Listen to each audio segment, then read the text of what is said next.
Okay, here we are back. I went ahead and connected these two wires going out to my distributor and over to my condenser. And what we're going to do here is we're going to set the gap on these. And the way I like to do it is I just put the gauge in there and then tighten this thing up right here. And something, if you notice, right here, you see these lobes on this. Every time it hits one of them lobes, it'll open these points. So you want to make sure this little piece is right on one of them lobes. Slip your gauge in there, which it came in the kit. Snug it up. Double check it. A little tight.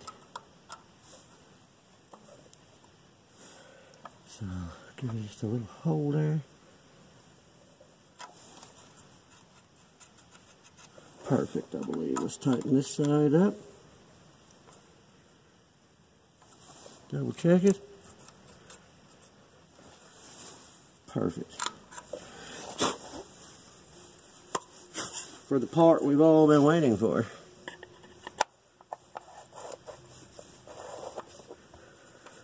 What is this elusive part that keeps the tractor from running? Well, there it is. That right there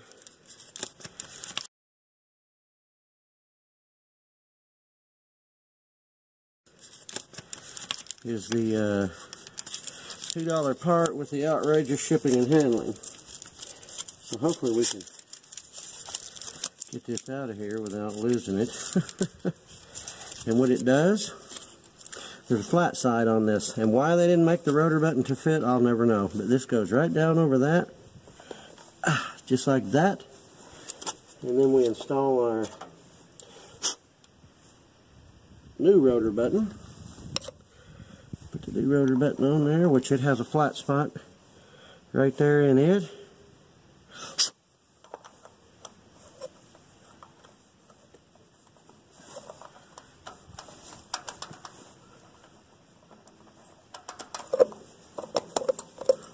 Make sure it's on there good. Looking good. Put our cap back on. Well, to get it in the right spot, we will. There it is. There we go. Now I'll move that camera. We'll be right back. See if this thing will run. Okay. Let's see what happens.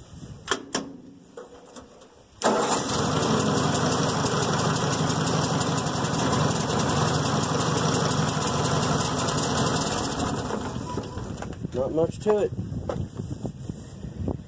So there we go. Got her back together. Get her back in the shed. She'll be ready to go come planting season. We'll get some food plots out. So thanks for watching. Please like, comment, and subscribe. And thanks everybody for coming and watching my videos. I really appreciate it.